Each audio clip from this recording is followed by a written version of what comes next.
আজকের আমার আলোচনার বিষয় হচ্ছে স্বামী স্ত্রীর ভালোবাসা। স্বামী স্ত্রীর হক, একজনের উপর আরেকজনের কি হক, কি পাওনা, কি অধিকার, এই বিষয়ে কিছু আলোচনা করতে চাই। আমা তাওফিকি ইল্লা বিল্লাহ। আল্লাহ পাক বলেন, আল্লাহ রাব্বুল আলামিন বলেন, আমি নারী এবং পুরুষকে একের প্রতি অন্যের ভালোবাসা মোহাব্বত পয়দা করে দিয়েছি। আমি প্রথমেই বলেছিলাম যে আমার আজকের আলোচনার বিষয় হচ্ছে স্বামী স্ত্রীর মোহাব্বত, ভালোবাসা। একজনের প্রতি আরেকজনের করণীয় কি। আল্লাহ রাব্বুল আলামিন কাউকে ঠকান নাই, উভয়কে আল্লাহ পাক একজনের প্রতি আরেকজনের ভালোবাসা মোহাব্বতের কথা বলেছেন। আপনি দেখবেন আজ বর্তমানে শতকরা ৮০টা ফ্যামিলির ভিতরে স্বামী স্ত্রীর মধ্যে ভালোবাসা মোহাব্বত নাই। স্বামী স্ত্রীর ভিতরে যদি মোহাব্বত ভালোবাসা থাকে, আল্লাহর নবী বলেছেন যেই ঘরে স্বামী স্ত্রীর ভিতরে ভালোবাসা মোহাব্বত আছে, ভালোবাসা আছে, ওই ঘরটা হচ্ছে একটা জান্নাতের টুকরা। আর যেই ঘরে স্বামী স্ত্রীর মধ্যে ভালোবাসা নাই, মোহাব্বত নাই, ওই ঘরটা হচ্ছে একটা জাহান্নামের টুকরা। বলে নাউজুবিল্লাহ। বলতে পারেন হুজুর তা আবার কি? মনে করেন আপনি জজ আদালতে আপনি চাকরি করতে আছেন। বাস্তব উদাহরণ, জজ সাহেব ফাঁসির রায় লিখতে গিয়া যাকে ফাঁসির রায় দিবে তাকে না দিয়া নির্দোষ ব্যক্তিকে ফাঁসির রায় দিয়েছে। আদালত তাকে জিজ্ঞেস করলো, কি জজ সাহেব কি হলো? যার নামে আপনি ফাঁসির রায় লেখছেন এই লোকটা তো নির্দোষ, কারণটা কি? আপনার কি কোনো সমস্যা? পাশ থেকে একজনে বলে উঠল, এই লোকটার ভিতরে স্বামী স্ত্রীর ভিতরে আজকের গ্যাঞ্জাম বাজছে, যার কারণে ওই লোকটা একটু টেনশনে আছে, এই টেনশনের কারণে সে ভুল করেছে। আপনি দেখবেন যে কর্মই আপনি করেন না কেন, আপনার স্ত্রী যদি আপনাকে ভালোবাসা না দেয়, পৃথিবীর সবাই যদি আপনাকে ভালোবাসে, দেখবেন আপনার তবুও অশান্তি, কোনো শান্তি নাই, টাকা পয়সার কোনো অভাব নাই, লক্ষ লক্ষ কোটি কোটি টাকার মালিক, কিন্তু দেখবেন স্বামী স্ত্রীর মধ্যে মিল মোহাব্বত নাই, যার কারণে ওই ফ্যামিলির মধ্যে কোনো শান্তি নাই। আর এইটাই হচ্ছে সবচাইতে আল্লাহ পাকের বড় নেয়ামত। বলেন সুবহানাল্লাহ। যেমন আল্লাহ রাব্বুল আলামিন জান্নাতের ভিতরে যখন আদম আলাইহিস সালামকে যখন আল্লাহ পাক সৃষ্টি করলেন, আদম আলাইহিস সালামের একটা কেমন কেমন যেন লাগতে আছে। আল্লাহ রাব্বুল আলামিন আদম আলাইহিস সালামের মনের অবস্থা বুঝতে পারলেন যে কি হয়েছে। আদি পিতা আদমের আল্লাহ পাক তার মনের অবস্থা বুঝতে পারলেন, কেননা জান্নাতের মধ্যে নাজ নেয়ামতের কোনো অভাব নাই। এরপরও আমার বাবা আদি পিতা কেমন যেন লাগতে আছে। আল্লাহ পাক তার মনের অবস্থা বুঝতে পারে, আমার আদম আলাইহিস সালামের বাম পার্শ্বের হাড্ডি দ্বারা আমার আদিমাতা হাওয়া আলাইহিস সালামকে সৃষ্টি করে দিলেন। বলেন সুবহানাল্লাহ। কেননা জান্নাতের ভিতরে এত নাজ নেয়ামত থাকার পরেও কেমন যেন তার জান্নাতের ভিতরে ভালো লাগতে আছে না, ভালো লাগতে আছে না। আল্লাহ রাব্বুল আলামিন তার এই মনের করুণ অবস্থাটা বুঝতে পারে, মনের অবস্থা বুঝতে পেরে আল্লাহ রাব্বুল আলামিন আদম আলাইহিস সালামের বাম পার্শ্বের বাঁকা হাড্ডি দ্বারা মা হাওয়া আলাইহিস সালামকে সৃষ্টি করলেন। বলেন সুবহানাল্লাহ। তাই আমি বলেছিলাম এই পৃথিবীতে আপনি লক্ষ লক্ষ কোটি কোটি টাকার আপনি মালিক, কিন্তু দেখবেন আপনার স্বামী স্ত্রীর মধ্যে আপনার মিল মহব্বত নাই। দেখবেন আপনার মনের অবস্থা ভালো থাকবে না। আর স্বামী স্ত্রীর মধ্যে যদি ভালোবাসা থাকে, মহব্বত থাকে, তাহলে আল্লাহ রাসূল বলেছেন ওই ঘরটা হচ্ছে একটা জান্নাতের টুকরা। বলেন সুবহানাল্লাহ। কোন নারী যখন বিবাহ বন্ধনে আবদ্ধ হয় সেই সময় থেকে তার বাসগৃহ, খাওন খোরাক যা কিছু দরকার সব কিছু স্বামীর উপর ওয়াজিব হয়ে যায়। কেননা কোনো নারী যখন বিবাহ বন্ধনে আবদ্ধ হয় সেই সময় থেকে আপনি একটা নারীকে আপনি বিবাহ করেছেন, এখন সমস্ত দায়িত্ব আছে আপনার পুরুষের। এখন আর অন্য কারো দায়িত্ব নাই, তার মা বাবার কোনো দায়িত্ব নাই।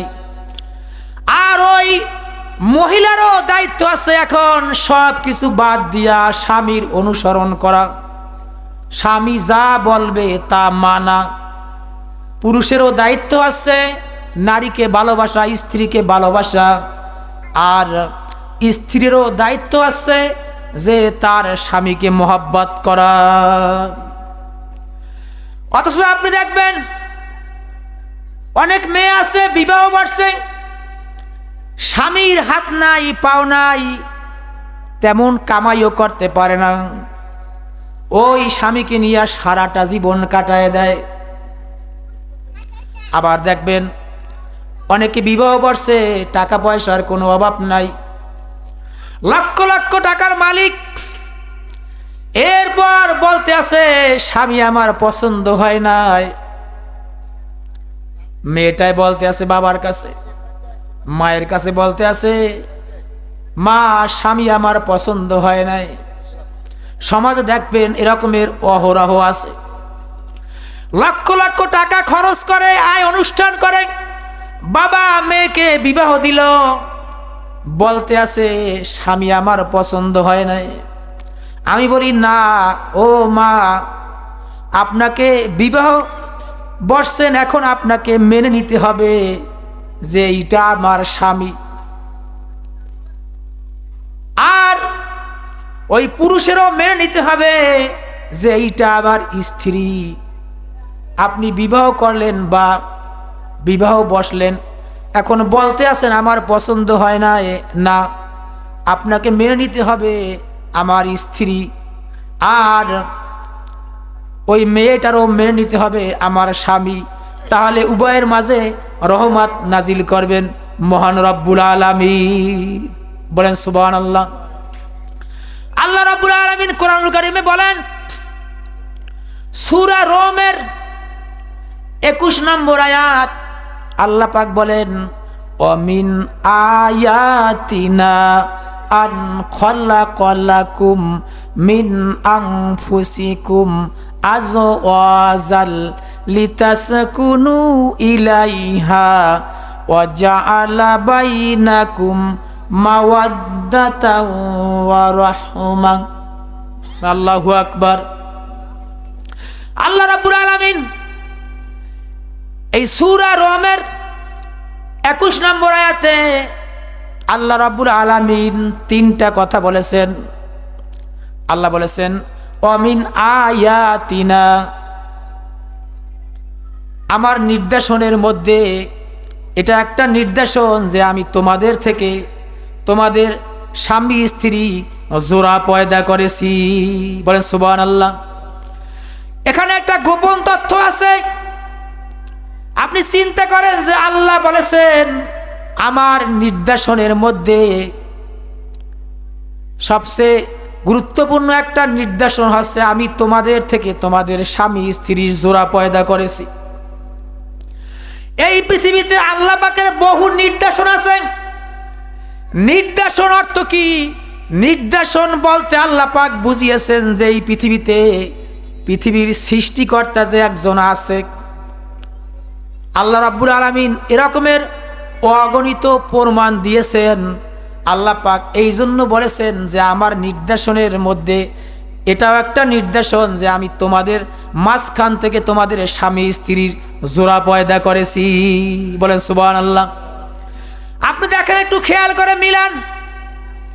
আপনার বাড়ি মনে করেন মোকামিয়া, আপনি বিবাহ করেছেন এখান থেকে মনে করেন সিলেট বা রাজশাহী, তা হচ্ছে আমার মালিকের লেখা। আমার মালিক আগেই লিপিবদ্ধ করে রাখছেন যে কার সাথে কার বিবাহ হবে। আল্লাহ রাব্বুল আলামিন এর পয়েন্টে বলেছেন যে আমি উভয়ের মাঝে ভালোবাসা মোহাব্বত তৈরি করে দিয়েছি, স্বামীকেও মোহাব্বত তৈরি করে দিয়েছি আর স্ত্রীকেও মোহাব্বত তৈরি করে দিয়েছি। স্ত্রীকে ভালোবাসা ফরজ, কিন্তু আপনি দেখবেন বর্তমানে স্ত্রীকে ভালোবাসে না, ভালোবাসে অন্য আর একজনকে। অথচ আল্লাহ পাক বলেছেন যে স্ত্রীকে ভালোবাসা ফরজ। আমি একে অপরের মাঝে আমি ভালোবাসা সৃষ্টি করে দিয়েছি। বলেন সুবহানাল্লাহ। একে অপরের ভিতরে আল্লাহ পাক ভালোবাসা সৃষ্টি করে দিয়েছেন। এরপরে আল্লাহ পাক বলেছেন আমি রহমত নাজিল করেছি যাতে করে তোমরা একজনের প্রতি আর একজনে মানসিক শান্তি লাভ করতে পারো। বলেন সুবহানাল্লাহ। আমি বলি, আপনি এই পৃথিবীতে কোথাও যদি শান্তি না পান, আল্লাহ পাক কোরআনুল কারিমে বলেছেন আমি রহমত নাজিল করেছি, করুণা দিয়েছি, ভালোবাসা দিয়েছি। আপনি পৃথিবীর কোথাও যদি শান্তি না পান, আপনার স্ত্রী যদি আপনাকে সম্মান করে, যদি ইজ্জত করে, তাহলে স্ত্রীর কাছে পৃথিবীর সব চাইতে বড় শান্তি। বলেন সুবহানাল্লাহ। কারণ কাছে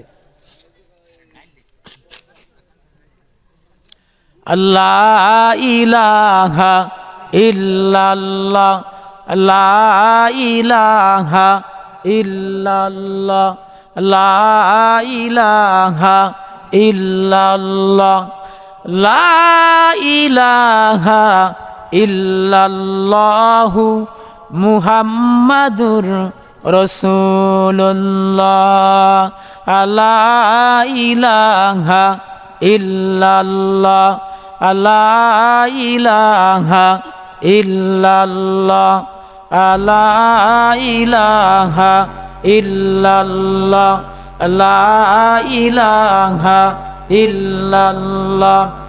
আমি বলতেছিলাম যে এই পৃথিবীতে আপনি যদি কোথাও শান্তি না পান, আপনার স্ত্রী যদি আপনাকে সম্মান করে, আপনাকে যদি মোহাব্বত করে, আপনি আপনার স্ত্রীর কাছে শান্তি পাবেন।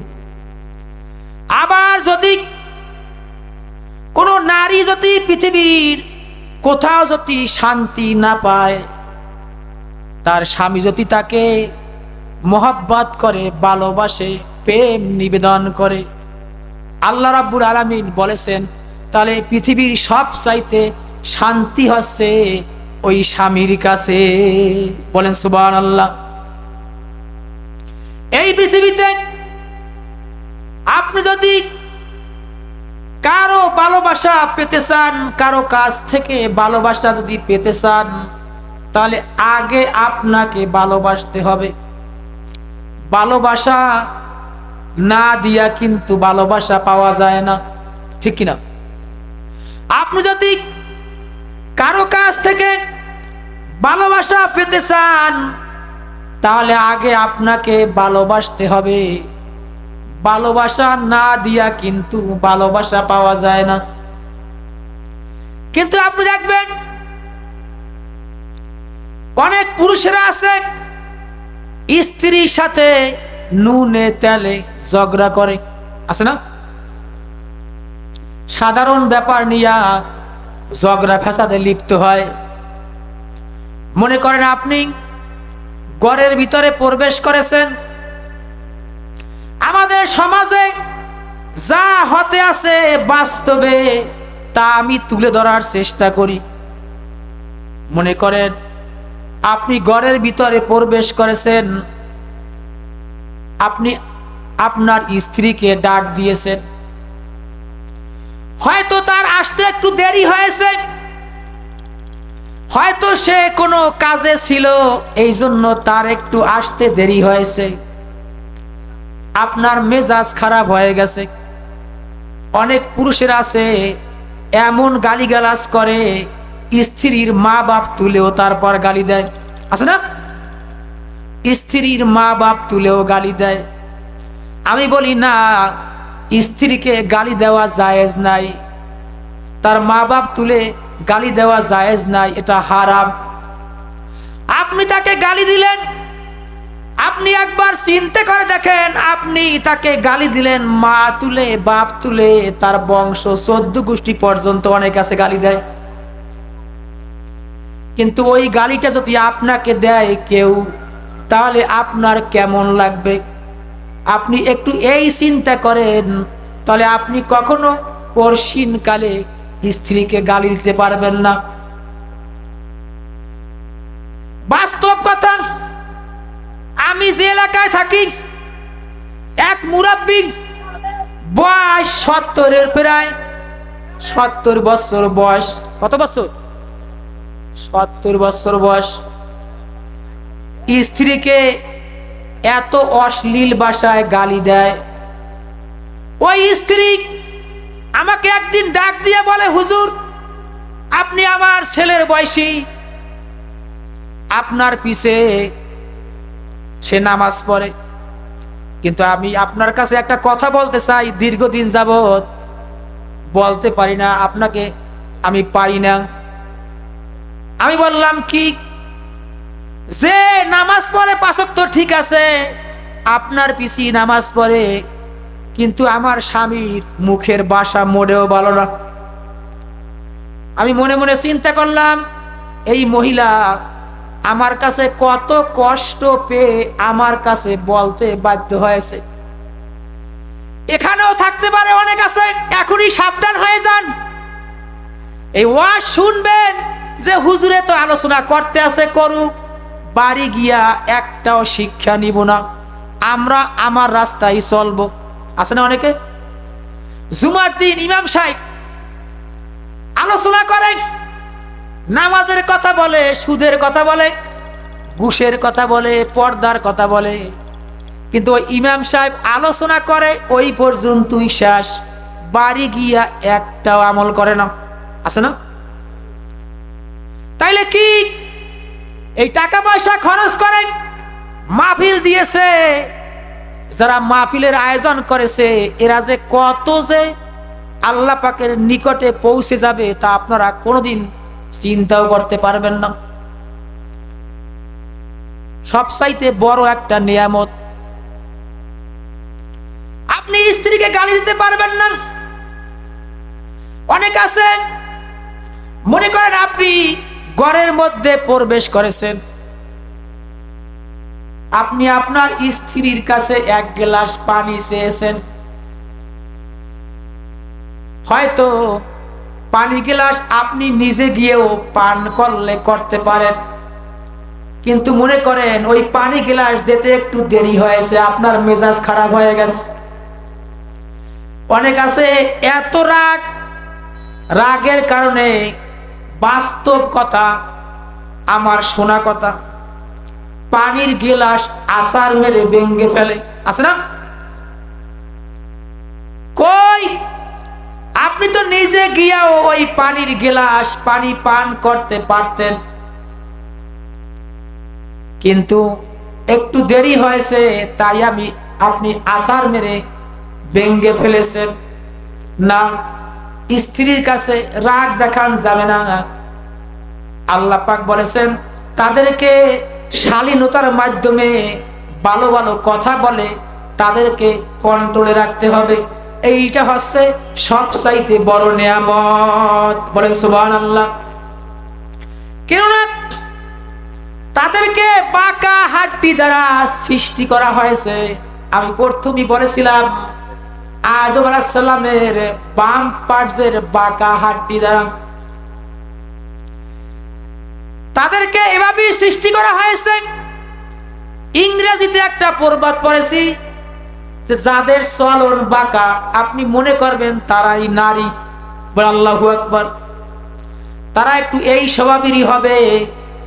তাদেরকে আল্লাহ রাসূল বলেছেন তাদেরকে ভালো ভালো কথা বলে, তাদেরকে সৎ উপদেশ দাও, দ্বীনের মাসলা মাসাইল বলো, তাহলে ওই স্ত্রী কখনো আপনার না শুকরিয়া করবে না। আল্লাহু আকবার।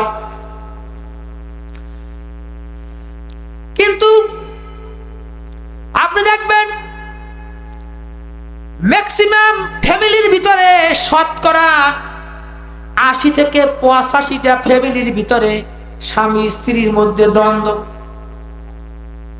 আমি বলি ও মা বোনেরা, আমার এই মাইকের আওয়াজ যত দূরে যায় কান খাড়া করে শুনতে হবে। আল্লাহর নবী বলেছেন কোন স্ত্রী যদি স্বামীকে খুশি রেখে মৃত্যুবরণ করে ওই মহিলা আল্লাহর জান্নাতে যাবে। বলে সুবহানাল্লাহ। আর যদি আপনি স্বামী যদি আপনার অখুশি থাকে আপনি যত ইবাদত করেন আপনার জন্য জান্নাত হারাম। স্বামী যদি আপনার খুশি থাকে তাহলে জান্নাতের 8টা দরজাই আপনার জন্য উন্মুক্ত থাকবে, খোলা থাকবে। আপনি যে দরজা দিয়া প্রবেশ করেন আপনি প্রবেশ করতে পারবেন। কিন্তু আপনি যদি তাহাজ্জুদ বুজুর্গীও হন, যত ইবাদত করেন না কেন, আমি বলতে আছি আল্লাহ রাসূল বলেছেন কান খাড়া করে শুনতে হবে। আপনি যত ইবাদত বুজুর্গি করেন না কেন আপনি কঠিন কালেও আল্লাহর জান্নাতে যেতে পারবেন না। বলেন নাউজুবিল্লাহ। রাসূল করিম সাল্লাল্লাহু আলাইহি ওয়াসাল্লাম বলেন এক মা স্বপ্ন দেখলেন তার মেয়ের কবরে দাউ দাউ করে আগুন জ্বলছে। মা স্বপ্ন দেখলেন, কার কথা? আল্লাহ রাসূলের কথা।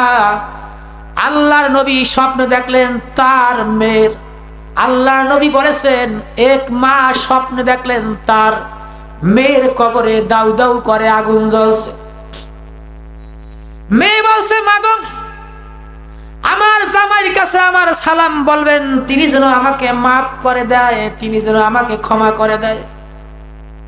কেননা আমি আমার স্বামীর মনে ব্যথা দিয়া কথা বলতাম, সব সময় কষ্ট দিয়া আমি কথা বলতাম। আমার সালাম গিয়ে বলবেন আমার স্বামীর কাছে, তিনি যেন আমাকে মাফ করে দেয়।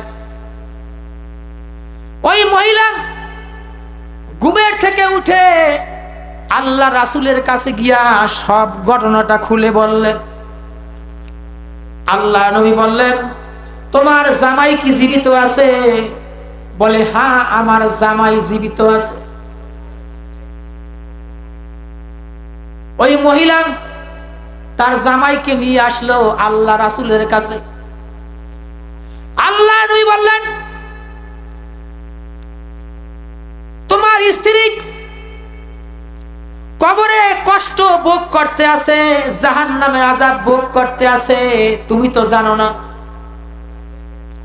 তোমার শাশুড়ি স্বপ্নে দেখছে কবরে আযাব ভোগ করতে আছে, তুমি তো জানো না। তুমি কি তারে মাফ করো না? সে কি তোমাকে কষ্ট দিত, তোমার মনে ব্যথা দিয়া কথা বলতো, আঘাত দিয়া কথা বলতো? ওই পুরুষটাই বলল হ্যাঁ আমার মনে সব সময় ব্যথা দিয়া তারপরে কথা বলতো। আছে না বর্তমানে? তুমি কি তারে মাফ করো নাই? বলে না হুজুর আমাকে এত কষ্ট দিয়েছে তা আমি মাফ করতে পারি নাই। আল্লাহ নবী বললেন তুমি তো তাকে ভুলে গিয়েছো, কিন্তু সে তো তোমাকে বলে নাই তুমি পারলে মাফ করে দাও।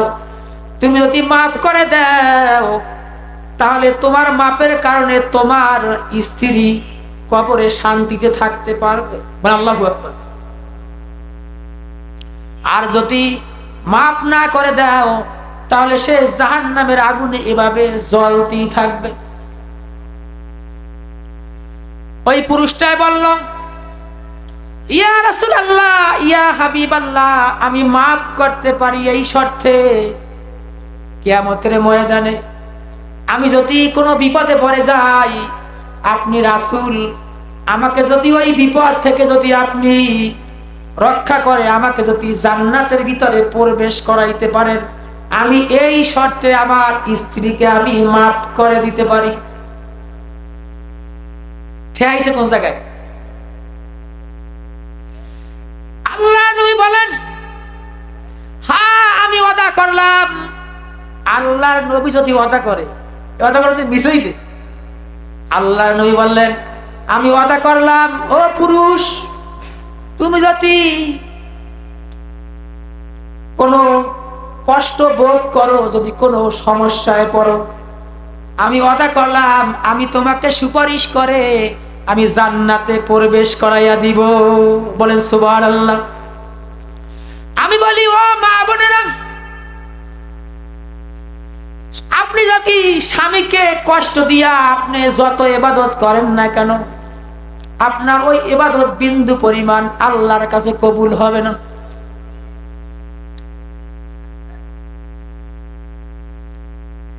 স্বামীর হুকুম ছাড়া এমনকি নফল ইবাদত করাও জায়েজ নাই।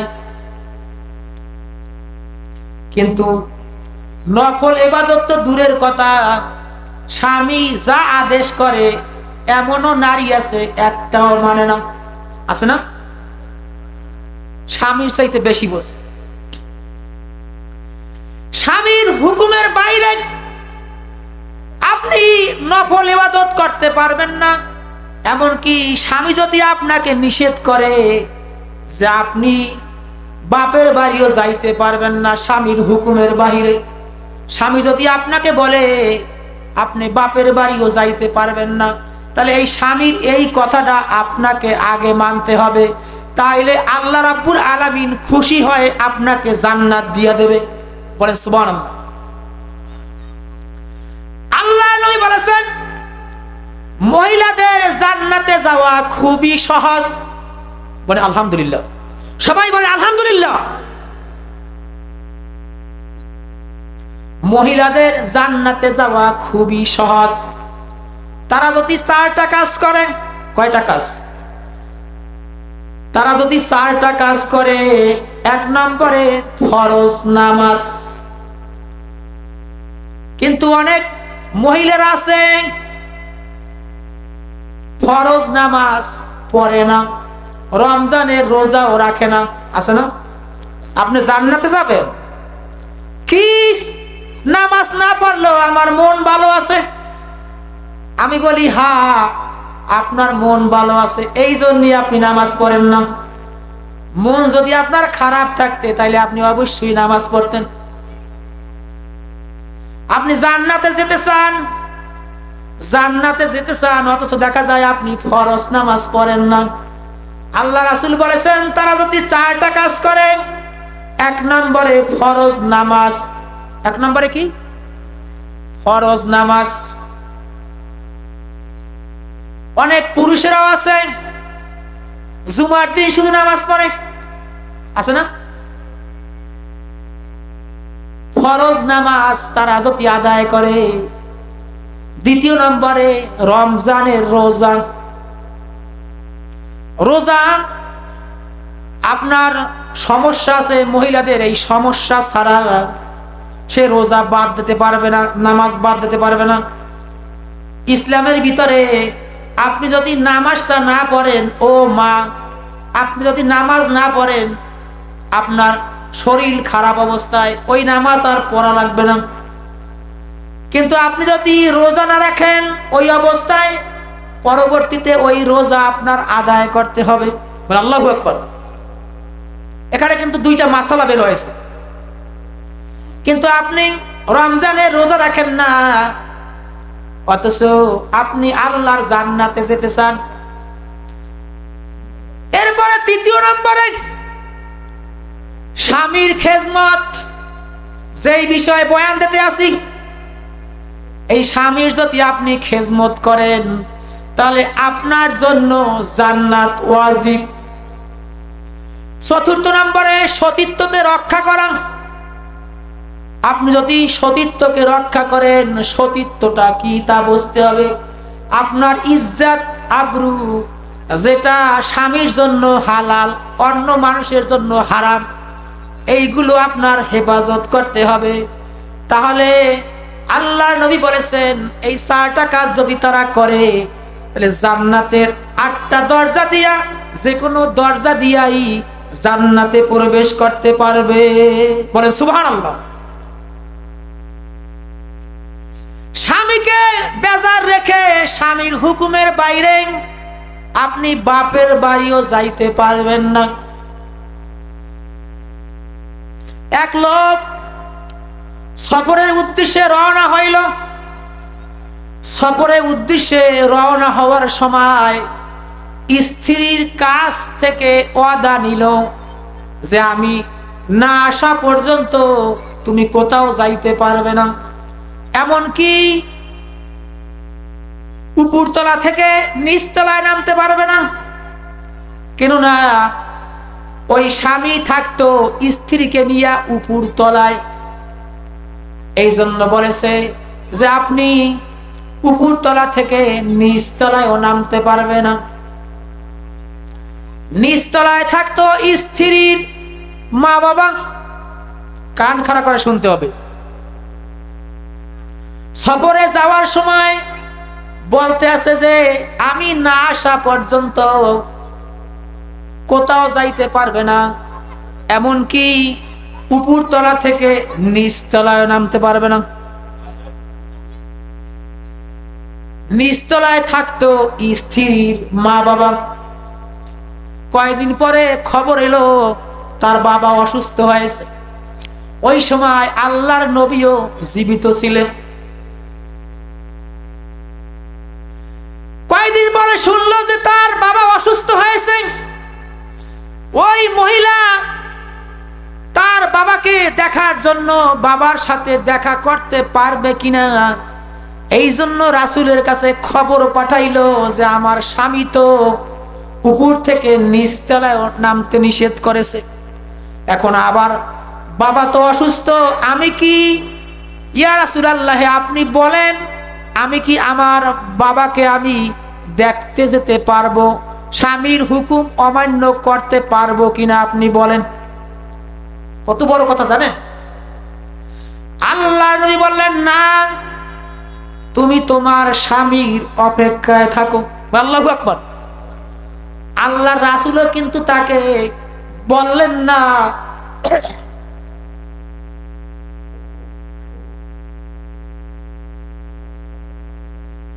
আল্লাহ রাসূলও কিন্তু তাকে বললেন না যে তুমি তোমার বাবাকে দেখতে পারবে। কিছুদিন পর খবর এলো তার বাবা মৃত্যুবরণ করেছে। আল্লাহু আকবার। তার বাবা মৃত্যুবরণ করেছে। ওই মহিলা আবার খবর পাঠাইলো আল্লাহ রাসূলের কাছে, আমি কি আমার বাবাকে দেখতে যেতে পারবো। আল্লাহ নবী বললেন না, তুমি তোমার স্বামীর অপেক্ষা করো। আল্লাহু আকবার। ওই রাত্রে আল্লাহ নবীকে স্বপ্নে দেখাইলো, ও মা তুমি যে তোমার বাবাকে দেখতে যাও নাই, মৃত্যুবরণ করেছো, এরপরও তুমি দেখতে যাও নাই, যার কারণে আল্লাহ রাব্বুল আলামিন এত খুশি হয়েছেন। তোমার স্বামীর হুকুম তুমি অমান্য করো না, তার হুকুম পালন করেছো, এই জন্য আল্লাহ রাব্বুল আলামিন খুশি হয়ে তোমার বাবার কবরের আযাবকে মাফ করে দিয়েছে। বলে সুবহানাল্লাহ।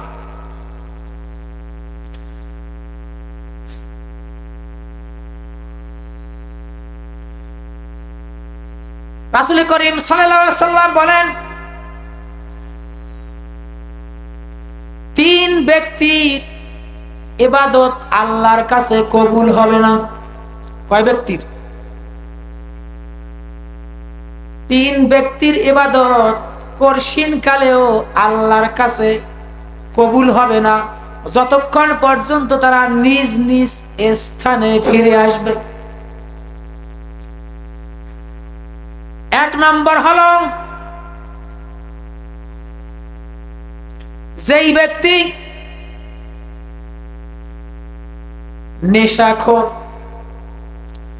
ওই নেশা কার্য থেকে যতক্ষণ পর্যন্ত সে ফিরে আসবে না ততক্ষণ পর্যন্ত তার ইবাদত আল্লাহর কাছে বিন্দু পরিমাণও কবুল হবে না।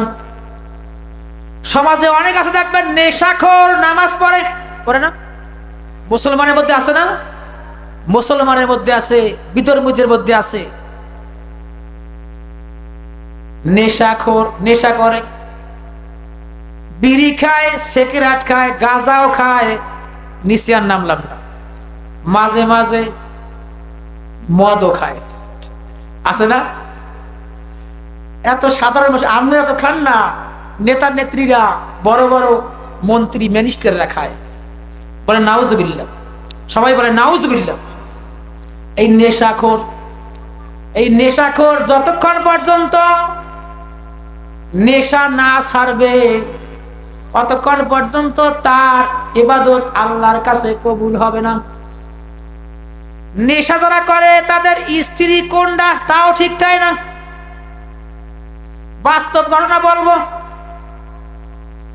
মাতাল এমন হয়েছে বউ থুইয়া হালিরে বিষায়, বলে নাউজুবিল্লাহ। কোনটা বউ, কোনটা শালি, কোনটা বোন?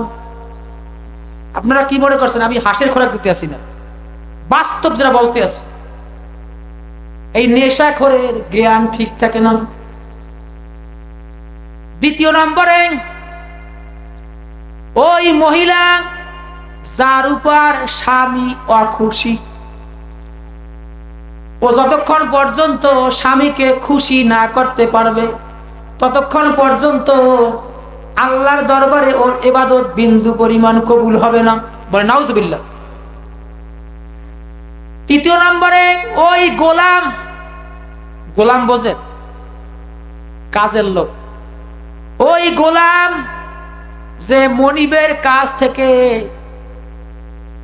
বেগে গেছে, মনিবকে না বলে অন্যত্র চলে গেছে, যতক্ষণ পর্যন্ত সে মনিবের কাছে ফিরে না আসবে, মালিকের কাছে যতক্ষণ পর্যন্ত ফিরে না আসবে ততক্ষণ পর্যন্ত তার ইবাদত বন্দেগী বিন্দু পরিমাণ কবুল হবে না। কোন নারী যদি 1 বছর ইবাদত করে, কয় বছর? সবাই বলেন কয় বছর? 1 বছর যদি ইবাদত করে, এই 1 বছর ইবাদত করলে যে সবের অধিকারী হবে, আল্লাহ পাক তার স্বামীর কাছে বসে মিষ্টি মিষ্টি যদি আলাপ করে, প্রেম নিবেদন করে, স্বামীর প্রশংসা করে, আল্লাহ রাব্বুল আলামিন তাকে 1 ঘন্টার বিনিময়ে অনুরূপ সব দান করবেন, বলেন সুবহানাল্লাহ। অথচ দেখা যায় অনেক মহিলারা আছে স্বামীকে মোটে সম্মানই করে না, আছে না? এত বেদব, বেদবের আর সীমা নাই। এই বেদবের সোজা করার জন্য কি লাগবে তাও ইসলাম বলে দিছে। ইসলামে নারীদেরকে মারা জায়েজ নাই। ফতোয়ায়ে কাজীখানে এই কথাটা উল্লেখ আছে যে স্ত্রীকে বেত্রাঘাত করা মুবাহ, কিন্তু না করা উত্তম। তাদেরকে কন্ট্রোল করার জন্য স্বাভাবিকভাবে অল্প অল্প করে তাদেরকে 4টি কারণে বেত্রাঘাত করতে পারবেন। কয়টা কারণে? 4টা কারণে। মুখস্থ করে না, 4টার বাইরে যদি যায় তাহলে গুনাহগার হবে। কেন এই 4টা কারণে আপনি তাদেরকে ব্যত্রাঘাত করবেন? এই জন্য যেহেতু অনেক স্ত্রী আছে স্বামীর মুখে মুখে কথা বলে, বেয়াদব। এই বেয়াদবরে সোজা করার জন্য ইসলামে এই 4টা কারণে তাদের গায়ে ব্যত্রাঘাত করা, আঘাত করা জায়েজ করেছে। 1 নম্বরে, স্বামী যদি তাকে তার নিজের প্রয়োজনে ডাকে আর শরিয়া সম্মত যদি কোনো ওজর না থাকে, আর এক্ষেত্রে যদি সে উপস্থিত না হয়, এই ক্ষেত্রে স্ত্রীকে ব্যত্রাঘাত করা জায়েজ আছে। 2 নম্বরে, স্বামী যদি বলে তুমি আমার কাছে সাজসজ্জা করে, উত্তম পোশাক পরে সুন্দরভাবে আমার কাছে উপস্থিত হবে, আর তা এক্ষেত্রে যদি ওই স্ত্রী অমান্য করে, তাহলে তাকে ব্যত্রাঘাত করা জায়েজ আছে। কিন্তু দেখা যায় স্বামী যদি বলে বোনের বাড়ি যাব, একটু ভালোভাবে নতুন পোশাক পরো, ভালোভাবে একটু সেজে গুজে নাও, কিন্তু দেখা যায় তখন সাজে না। সাজে কোন সময়? বান্ধবীর বাড়ি যখন দাওয়াত খাইতে যায় তখন। ঠিক কিনা বলে? স্বামীর কথা অমান্য করে, তার নিজের ইচ্ছে মতো চলে। 3 নম্বরে, স্ত্রী যদি ফরজ নামাজ এবং নাপাকীয় গোসল না করে, এ জায়গায় আমরা পুরুষেরাও আছি, অনেক মা বোনেরা আছে, দেখবেন ঠিক মতো নাপাকীয় গোসলটাও করে না। ঘুম থেকে উঠে সকাল 8টা 9টায়, এখন তো আসছে শীতের দিন, সমস্যা আরো বেশি বেড়ে যাবে। আমি বলি না, আপনার আল্লাহ পাকের এই হুকুমগুলি পালন করতে হবে। আপনি যদি ফরজ নামাজ আর নাপাকীয় গোসল যদি আপনি না করেন, তাহলে আপনি গুনাহগার হবেন। এই ক্ষেত্রে স্ত্রীর এই অপরাধের কারণে স্বামীর দায়িত্ব আছে, স্বামী তাকে ব্যত্রাঘাত করতে পারবে। কেননা আল্লাহ পাক বলেছেন, আর রিজালু কাওয়ামুনা আলান নিসা, পুরুষেরা হচ্ছে নারীদের নেতা। বলে আল্লাহু আকবার। এরপরে 4 নম্বরে, স্বামীর কথার বাহিরে সে যদি অন্যত্র চলে যায়, এই ক্ষেত্রে আপনি তাকে ব্যত্রাঘাত করতে পারবেন। এর বাহিরে যদি আপনি তাকে ব্যত্রাঘাত করেন, অর্থাৎ এই 4টা অপরাধ যদি তারা করে, তাহলে তাদেরকে ব্যত্রাঘাত করা জায়েজ আছে, নিজের কাছে কন্ট্রোল করার জন্য। বলে আল্লাহু আকবার। 3টি কারণে স্ত্রীকে তালাক দেওয়া জায়েজ, না বললেই নয়। কয়েকদিন আগে বাংলার একজন ইসলামিক স্কলার, আপনারা অনেকেই চেনেন তারে, বউ তালাক দিয়েছে। যুবকেরা ভালো জানে, মুরব্বীরা তো ইন্টারনেট ঘাটে না। আমি এবার তার সম্পর্কে আমি একটা উপদেশ দিলাম, তারা অনেক বড় মাপের আলেম, আমরা তো ছোট বড়। তারে উপদেশ দিলাম যে আপনি যে কাজটা করলেন ইসলামের দৃষ্টিতে তা ঠিক হয় নাই। কেননা সে যদি আপনাকে ডিভোর্স করে তার অপরাধ। আল্লাহ পাক বলেন, হালালের মধ্যে 2টা জিনিস হালাল, কিন্তু সবচাইতে নিকৃষ্ট হালাল। আল্লাহ পাক এই তালাকের ব্যবস্থা রাখছেন, কেননা পৃথিবীর জমিনে এমন কিছু মানুষ আছে তারা এরকমের কাজ করে বসবে, কিন্তু না করাটা উত্তম। এই জন্য আল্লাহ পাক বলেছেন হালালের মধ্যে 2টা জিনিস হালাল, কিন্তু নিকৃষ্ট হালাল। এই ওঠানামা করবেন না, যদি প্রস্রাব হয় আর যদি কোনো জরুরত থাকে, এছাড়া কেউ ওঠানামা করবেন না, আলোচনা করতে ডিস্টার্ব হয়। যদি ভালো না লাগে বাড়ি দিয়ে ঘুমান, শীতেইছে আপনি।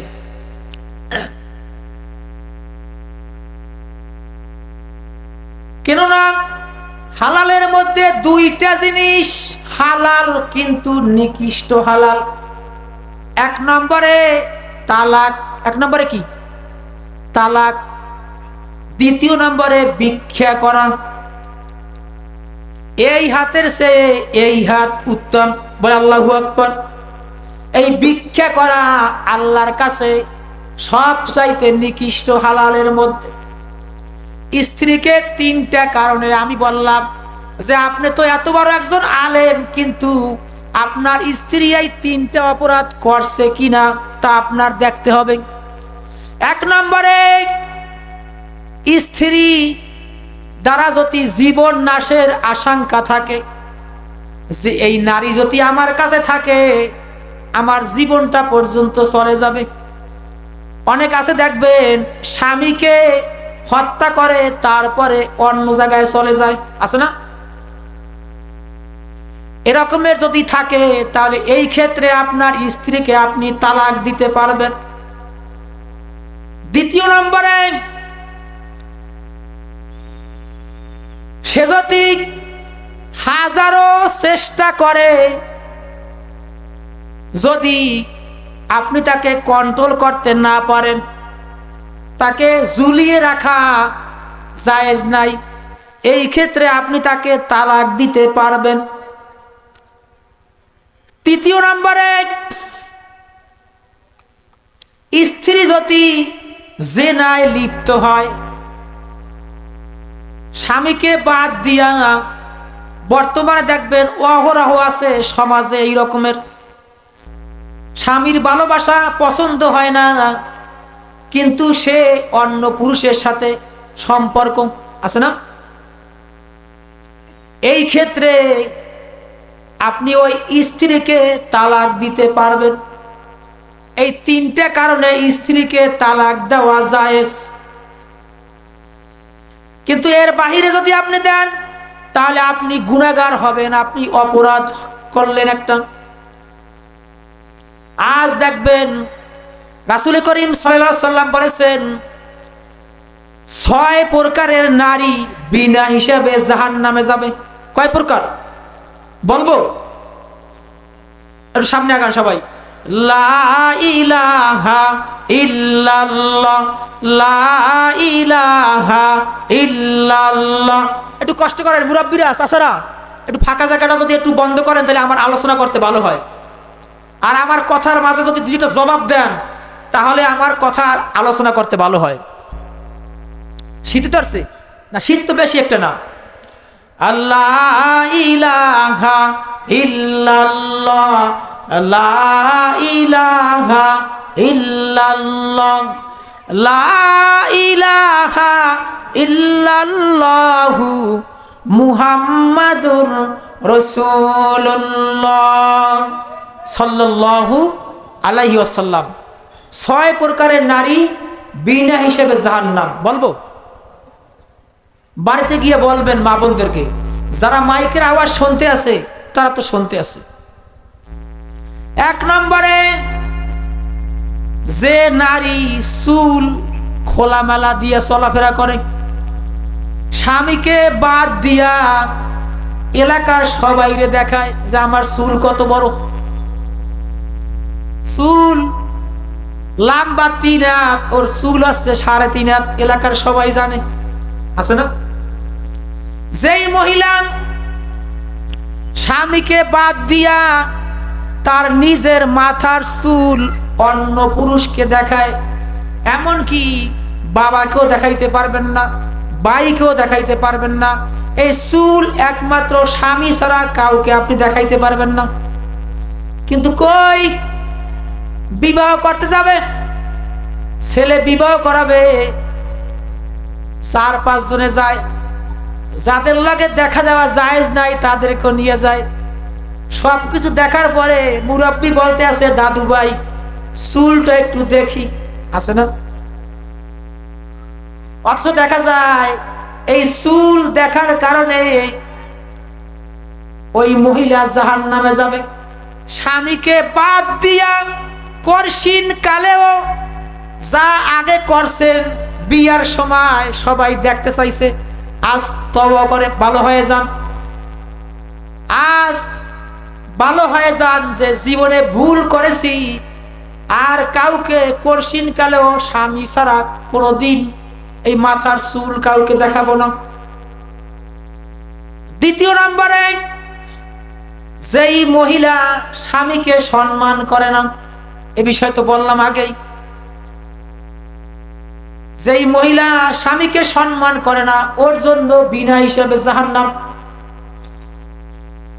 এরপরে যেই মহিলা পরকিয়া করে, বলে নাউজুবিল্লাহ, পরকিয়াটা যে কত বিষাক্ত, কত যে বিষ, কত যে খারাপ, যাদের সংসার পরকিয়ার কারণে ভেঙে গেছে তারা জানে। স্বামীকে বাদ দিয়া অন্য পুরুষের সাথে স্বামীর সাথে যা হয় তা করে, বলে নাউজুবিল্লাহ। এদের জন্য বিনা হিসাবে জাহান্নাম। আল্লাহ পাক যে বিনা হিসাবে জাহান্নাম দেবে, কারণটা কি? এইটা হচ্ছে সবচাইতে নিকৃষ্ট কাজ।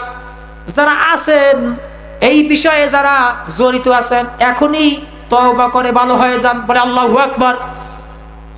সে রব্বুল আলামিন, জীবনে বহু অপরাধ করেছি, আর করব না, আল্লাহ আমার পিছনের গুনাহগুলি মাফ করে দেন। আল্লাহ রব্বুল আলামিন মালিক, আমার এমন মালিক, আপনি যদি আল্লাহর কাছে মাফ চান, আমার মালিক আপনার জীবনের গুনাহগুলি মাফ করে দিবে, বলে সুবহানাল্লাহ। শুধু মাফ করেই দিবেন না, আল্লাহ পাক ওয়াদা করেছেন, কোন বান্দা যদি তার নিজের অপরাধ বুঝতে পেরে সে যদি অপরাধ ছেড়ে দেয়, ফিরে আসে, রিটার্ন চলে আসে, আমি তার গুনাহগুলি মাফ করে দিব। বরং মাফই করব না, বরং তার ওই গুনাহগুলি আমি নেকে পরিণত করে দিব, বলেন সুবহানাল্লাহ। চতুর্থ নম্বরে, যেই মহিলা সাধারণ ব্যাপার নিয়েও ঝগড়া ফাসাদে লিপ্ত হয়, ঝগড়া ফাসাদে লিপ্ত হয় এবং সাধারণ ব্যাপার নিয়ে কসম খাটে। কি অনেকে কসম করে, কাবার কসম, মুহাম্মাদের রবের কসম, আল্লাহর কসম। এই কাবার কসম টসম এটা কিন্তু জায়েজ নাই। কসম করতে হবে একমাত্র আল্লাহর কাছে, আল্লাহর কসম। মহিলারা বেশিরভাগ করে কসম, বলে কি ছেলের মাথায় হাত রেখে তাকে তারপর কসম করে, আছে না? ছেলের মাথায় কয় আমার স্বামীর মাথায় আমি হাত রেখে কসম করলাম, ছেলের মাথায়, স্বামীর মাথায়। এরপরে ক্রীড়াকাণ্ড করে যেই মহিলারা অল্পতেই সাধারণ ব্যাপার নিয়ে, এই মহিলারা বিনা হিসাবে জাহান্নামে যাবে। যেই মহিলা অন্যের সুখ দেখে জলে পুড়ে মরে, আছে না? এই জবাবদার আছে কিনা? অন্যের সুখ, বড় ভাই ভালো আছে, ছোট ভাই দেখতে পারে না, দোতলা বিল্ডিং করেছে, দেখতে পারে না, কয় আমাকে তার সব নিয়ে নেস। আবার দেখা যায় ছোট ভাই ভালো আছে, ছোট ভাইরে দেখতে পারে না। বাড়ির মধ্যে কেউ যদি কিছু ভালো কিছু করে, দেখা যায় হিংসায় জলে পুড়ে শেষ হয়ে যায়। পুরুষের মধ্যেও আছে, মহিলাদের মধ্যেও আছে এটা। এই কর্ম যারা করবে, এই রকমের 6 শ্রেণীর মানুষকে আল্লাহ রাব্বুল আলামিন বিনা হিসাবে জাহান্নামে দেবেন, বলে নাউজুবিল্লাহ। হিংসা, অহংকার, গর্ব, গৌরব এগুলা করা যাবে না। আজ দেখবেন আপনি কোন দিকে যাব, যা সমাজে হয় এই বাস্তব চিত্রই তুলে ধরার চেষ্টা করি। স্বামী স্ত্রীর মধ্যে তো সম্পর্ক নাই, কিছু ফ্যামিলিতে আছে, কিছু ফ্যামিলিতে নাই। আবার দেখবেন কি শাশুড়ি পুত্রবধূ ঝগড়া সারাদিন আছে সমাজে। শাশুড়ি পুত্রবধূর সাথে মিল মোহাব্বতই নাই। ছেলেকে বিবাহ করাবে, এক বাপের এক সন্তান, বাবা ঘটকরে খবর দিল যে আমার এমন একজন মেয়ে দরকার, এমন একটা মেয়ে দরকার যেই মেয়েটা আমাদের সাথে থাকবে, আমরাও তাদের সাথে থাকবো, মিলেমিশে থাকবো, সুন্দরী, দেখতে যেন ভালো লাগে। আজ দেখবেন সমাজে একটা কালচার হয়েছে, কোন দিকে যাব, বিবাহ করতে গেলি মেয়ে লাগবে সুন্দরী, আছে না, সুন্দরী মেয়ে লাগবে। তাহলে কালো যে কোরআনের অক্ষরটাই তো কালো, এই মেয়ের কালো মেয়েটারে কে বিবাহ করবে? বলে আল্লাহু আকবার। ছেলেকে বিবাহ করাবে, ভালো মেয়ে দরকার, আমাদের সাথে থাকবে, নাম কাম লাগবে, সব লাগবে, বংশ লাগবে। আল্লাহ নবী বলেন পুরুষেরা 4 দিকে লক্ষ্য করে বিবাহ করে। কয় দিকে? সব পুরুষেরাই এই 4টা আছে। পুরুষেরা 4 দিকে লক্ষ্য করে বিবাহ করে। কেউ একটাও পায়, কেউ 4টাও পায়, একটা না একটা পাইবি, 4 দিকে লক্ষ্য করে বিবাহ করে। কেউ সুন্দরী দেখে বিবাহ করে, আর কিছু লাগবে না, মেয়ে সুন্দর হলেই হবে। এই সুন্দরী মেয়ে কিন্তু শ্বশুর বাড়ি গিয়া আবার অসুন্দর সৃষ্টি করে। সুন্দর শুধু দেখতেই সুন্দর, আসলে ওর আচার আচরণ মোটেও ভালো না, আর তার সব অসুন্দর। এই সুন্দরী দেখা বিবাহ করে। এরপরে বংশ দেখা বিবাহ করে। অমুক শিকদার বংশ, দফাদার বংশ, আলাদার বংশ, তালুকদার বংশ। বংশ হলেই হবে, বংশ দেখা বিবাহ করে, সুন্দরী দেখা বিবাহ করে, বংশ দেখা বিবাহ করে। কেউ আছে সম্পদ দেখা বিবাহ করে। শ্বশুরে 250 বিঘা জমির মালিক, শ্বশুর শাশুড়ি মারা গেলে আমিও দেখা যায় 100 বিঘা পাবো। এই সম্পদের লোভে বিবাহ করে, এই সম্পদ দেখা বিবাহ করে। 4র্থ নম্বরে দিনদারি দেখা বিবাহ করে। আল্লাহু আকবার। যেই পুরুষটাই দিনদারি দেখা বিবাহ করবে, আল্লাহর নবী বলেছেন এই দিনদারি দেখা বিবাহ করার কারণে আল্লাহ রাব্বুল আলামিন ও যদি দেখতে যদি কুৎসিত হয়, দেখতে যদি কালো হয়, আল্লাহ রাব্বুল আলামিন ওই মহিলাকে বিবাহ করার কারণে ওই পুরুষটাকে আল্লাহ রাব্বুল আলামিন লক্ষ কোটি মর্যাদা দান করেন। বলেন সুবহানাল্লাহ। মেয়ে বিবাহ করছে কালো, কেউ তারে পছন্দ হয় না। আল্লাহ নবী বলেছেন তুমি যেই জিনিস অপছন্দ করো তুমি তো জানো না, তোমার জন্য বরাদ্দ করেছেন মহান রব্বুল আলামিন। তুমি যেই জিনিস দেখে অপছন্দ করো ওই জিনিসের ভিতরেই আল্লাহ পাক কল্যাণ নিহত করেছেন। বলে সুবহানাল্লাহ। ওই জিনিসের ভিতরেই কল্যাণ আছে। কালো মেয়ে দেখা যায় 3 থেকে 4টা ছেলে বা মেয়ে সব কোরআনের হাফেজ। সব কি? কোরআনের হাফেজ, উচ্চ শিক্ষিত, জজ, ব্যারিস্টার। দেখা যায় নিজের ভাই বিবাহ করেছে সুন্দরী দেখা, পোলাপান দেখা যায় ওটা আল্লাহ পাকের নীলা খেলা, কিছুই হতে পারে না, আছে না? আল্লাহ পাক বলেছেন আমি তুমি যা অপছন্দ করো সেই জায়গায় আমি কল্যাণ নিহত করে রেখেছি। বলেন সুবহানাল্লাহ। যারা দিনদারি দেখে বিবাহ করবেন আল্লাহ পাক এদেরকে মর্যাদা দান করবেন। বাবা বলল আমার সুন্দরী দরকার, ঘটক বলল অমুক জায়গায় একটা মেয়ে আছে। আপনি দেখবেন মেয়েদের একটা অভ্যাস আছে, ওরা মনের কথা কারো কাছে বলে না। বিবাহের সময় মেয়েরা সব মানে, কিন্তু বিবাহ হওয়ার পরে একটাও মানে না। কি? শ্বশুর শাশুড়িকে সম্মান করতে হবে, তাদেরকে সেবা করতে হবে, যত্ন করতে হবে, সব মানে।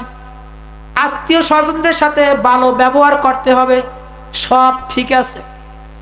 বিয়ের আগে সব ঠিক আছে, বিয়ের পরে ও একটাও মানে না। কয় স্বামী আমার সব, আর তার সব ডিলেট।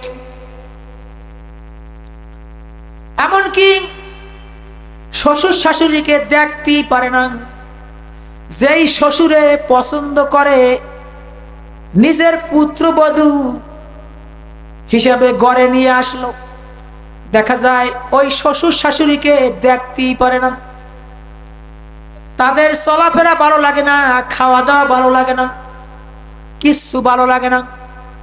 আমি বলি ও মা, ও বোন, আপনি কি একবার চিন্তা করে দেখছেন যে আপনি যেই পুরুষটার সাথে আপনার বিবাহ হয়েছে, এই পুরুষটা পিছনে তার মা বাবা কত শ্রম দিয়েছে, টাকা পয়সা খরচ করেছে, অর্থ সম্পদ খরচ করেছে, আপনি কি একবারও চিন্তা করেছেন? আজ আপনি বলতে আছেন যে সব বিলেট, স্বামী আমার যথেষ্ট না। আপনার চিন্তা করতে হবে, আপনাকে শ্বশুর শাশুড়িকে সম্মান করতে হবে, তাদেরকে ভালোবাসতে হবে। আপনি যদি শ্বশুর শাশুড়িকে সম্মান না করেন, আমি বলি আপনি ডায়েরিতে লিখে রাখেন আপনিও একদিন শাশুড়ি হবেন, সেই দিন কিন্তু আপনার সাথে ওই একই আচরণ করবে, ঠিক কিনা বলেন? যেই করে দেখবেন বলতে আছে কি অমুকে খুব ভালো আছে, পুত্রবধূরা খুব শ্বশুরের সম্মান করে, আপনি খোঁজ নিয়ে দেখেন ওর বাপ মায়ের সম্মান করছে, ঠিক কিনা বলেন? আবার দেখবেন শাশুড়িকে এত মোহাব্বত করে, এত ভালোবাসে, কি আমার ছেলেকে বিবাহ করাইলাম, পুত্রবধূ আমাদের দেখতেই পারে না, আর অমুকের ছেলে বিবাহ করাইছে, শ্বশুরকে সম্মান করে, শাশুড়িকে সম্মান করে। আপনি খোঁজ নিয়ে দেখেন ওই মহিলাও তার শ্বশুর শাশুড়িকে সম্মান করেছে। আপনি যদি শ্বশুর শাশুড়িকে সম্মান করেন, তাহলে আপনি ডায়েরিতে লিখে রাখেন আপনাকেও সম্মান করবে। কিন্তু আপনি যদি সম্মান না করেন, তাহলে আপনাকেও সম্মান করবে না। অনেক মেয়েরা আছে শাশুড়িকে দেখতেই পারে না, অথচ দেখা যায় নিজের পুত্রবধূর ভালোবাসার আশায় বসে আছে, আছে না? আমি বলি না, কঠিন কালেও আপনি আপনার পুত্রবধূর সম্মান ইজ্জত পাবেন না। আবার অনেক শাশুড়িও আছেন পুত্রবধূরে দেখতেই পারে না। পুত্রবধূর দোষের কোনো অভাব নাই। বর্তমানে আমি দেখতে আসি, চোখে দেখে তারপরে বলি, প্রত্যেক বাড়ি অহরহ শতকরা 85টা ফ্যামিলির মধ্যে এই সমস্যা, ঠিক কিনা বলেন?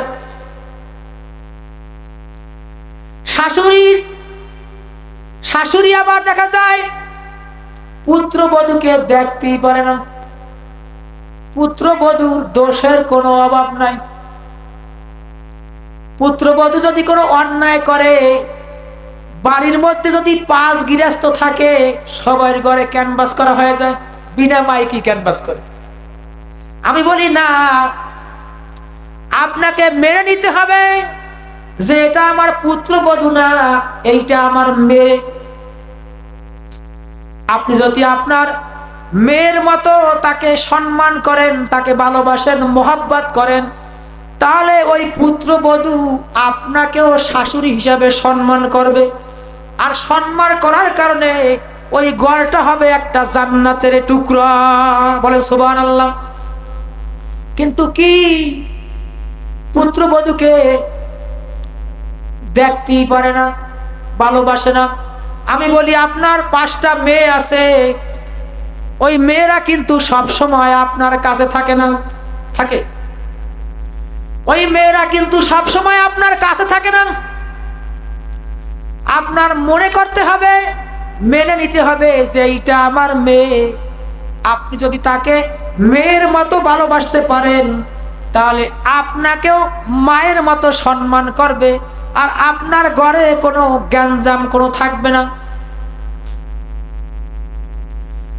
অনেক আছে এই পৃথিবীতে কোনো পুরুষ চায় না তার মা বাবাকে নিয়ে আলাদা থাকি, ঠিক কিনা বলেন? কোনো পুরুষ চায় না যে মা বাবাকে নিয়ে আলাদা থাকি। ওদিকে শাশুড়ি বলতে আছে যে জামাই তুমি আলাদা হয়ে যাও, বড় বোন বলতে আছে আলাদা হয়ে যাও। কি করবে? মান ইজ্জত সম্মানের ভয়ে পুরুষটাই কিছু করতেও পারে না, সারাদিন কানের কাছে বলতেই থাকে। এক পর্যায়ে রাগ করে, দেখা যায় অনেকেই আছে, দেখা যায় আমার এলাকায় আছে, জানি না আপনাদের এলাকায় আছে কিনা, রাগ করে বউকে নিয়ে মা বাবার সাথে আলাদা থাকে, শহরে গিয়ে থাকে। এরকমের বাস্তব ঘটনা। বউকে নিয়ে শহরে থাকে, পুত্র বউকে নিয়ে ছেলে পুত্রবধূ শহরে থাকে। অনেক দিন হয়ে গেল, কোনো খোঁজ খবর নাই। বাবা একদিন কাজের সন্ধানে হঠাৎ শহরে চলে গেল। বাবা মনে মনে চিন্তা করলো, রাত্র একটু বেশি হয়েছে, কোথায় যাব, কি করব? শুনেছি আমার ছেলে নাকি এই এলাকায় থাকে, শহরের মধ্যে। খোঁজ নিয়া রাত্র 10টার পরে দরজার সামনে গিয়া কলিং বেলে এইভাবে টেপ দিল। ভেতর থেকে আওয়াজ এলো, কে রে? দরজা খুলে দেখে বাবা সামনে দাঁড়ানো। ছেলে চোখ দিয়া পানি ছেড়ে দিয়েছে, চোখ দিয়া পানি ছেড়ে দিয়েছে। বাবা জোরাজোরি করে কান্না শুরু করে দিয়েছে। বাবাও জানে আমার ছেলে পুত্রবধূর কারণে আমাদের সাথে আলাদা হয়েছে, করার কিছু নাই। বাবাকে জড়াইয়া কান্না শুরু করে দিল। বলতে আছে, বাবা আপনি কি খাইছেন কিনা? বাবা তো সারাদিনে কিছু খায় না। বলতে আছে, বাবা খাইয়েছি। অথচ দেখা যায় কিছু খায় না, এরপরও বলতে আছে খেয়েছি। ছেলেও বুঝতে পারলো যে বাবা কিছু খায় নাই, মনটা বেজার, মুখ শুকিয়ে গেছে। ঘরের ভিতরে গিয়া স্ত্রীকে বলল, খাবার আছে কি? বাবা আসছে, বাবার জন্য কিছু খাবার দাও।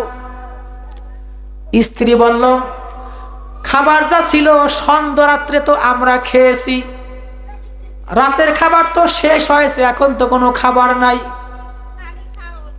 ছেলে বলতে আছে, পাক করে তারপরে বাবার জন্য খাবার রেডি করো। বউ বলতে আছে, না, এত রাত্রে আমি কষ্ট করতে পারবো না, সারাদিন পরিশ্রম করেছি, এখন আমার ঘুমে ধরেছে, আমি পাক করতে পারবো না। বাস্তবে সত্য ঘটনা বলতে আছি, বাস্তব শিক্ষা, ঠিক কিনা বলেন? ছেলে বলতে আছে, পাক করে বাবার জন্য খাবার জোগাড় করো। স্ত্রী রাজি হলো না। স্ত্রী আবার ঘুমায় গেল। কিছুক্ষণ পরে আবার ওই কলিং বিলে কে যেন আবার কল দিল। ঋণ বেজে উঠল। কিরে, দরজা খুলে দেখে শ্যালক চলে আসছে। কে আসছে? শ্যালক, বউর ভাই।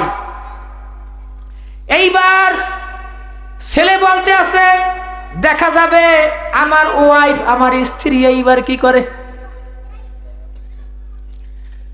বউর ভাইও না খেয়ে আসছে, মুখ টুক শুকিয়ে গেছে।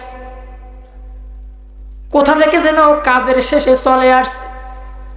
কি দুলাভাই কেমন আছেন? ভালো আছি, আপনি কেমন আছেন? খাওয়া দাওয়া করেছেন? কয় না। বউ কি ঘুমাইছে? বউ তো ঘুমায় নাই, বউ তো শুনতে আছে যে আমার ভাই চলে আসছে। এইবার ছেলে বলতে আছে, দেখা যাবে খেলা এইবার শুরু হবে। বউ তাড়াতাড়ি ঘুম থেকে উঠে কি করবে, সন্ধ্যা রাতের খাবার তো আগেই শেষ। বলতে আছে, তোমার ভাই চলে আসছে, খাবারের ব্যবস্থা করো।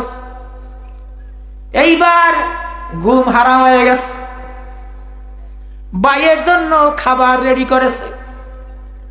খাবারের পরে ভাইকে ডাক দিল যে আপনার জন্য খাবার রেডি হয়েছে, খেতে আসেন। ওদিকে খাবার তো রেডি হয়েছে ভাইয়ের জন্য, বাবা তো সব কিছু দেখতে আছেন, শুনতে আছেন। বাবাকে ডাক দিল, আব্বা খাবার রেডি হয়েছে, খেতে আসেন। বাবা এইবার বলে উঠল, খাবার তো আমার জন্য রেডি হয় নাই, খাবার রেডি হয়েছে তোর শালার জন্য, বউর ভাইয়ের জন্য, বউর ভাইয়ের জন্য। যেই দিন তোর শালা হইতে পারবো সেই দিন খাবো, এখন খাবো না। বাবা রাগ করে আর খেলেন না। এরকমের ফ্যামিলির কিন্তু অভাব নাই, ঠিক কিনা বলেন? সকালবেলা বাবা অনেক কষ্ট নিয়ে ব্যাগটা হাতে নিয়ে রওনা হয়েছে। আমি বলি জন্মদাতা পিতা, আমি বলি ও মা বোনেরা, কোনো সন্তান চায় না, আমিও চাই না, কেউ চায় না যে তার মা বাবাকে বাদ দিয়া স্ত্রীকে নিয়ে আলাদা থাকি। যত ফ্যামিলি মা বাবাকে বাদ দিয়া আলাদা থাকে, আপনি দেখবেন তা এক নম্বর কারণ হচ্ছে শাশুড়ি, দ্বিতীয় নম্বর কারণ হচ্ছে স্ত্রী।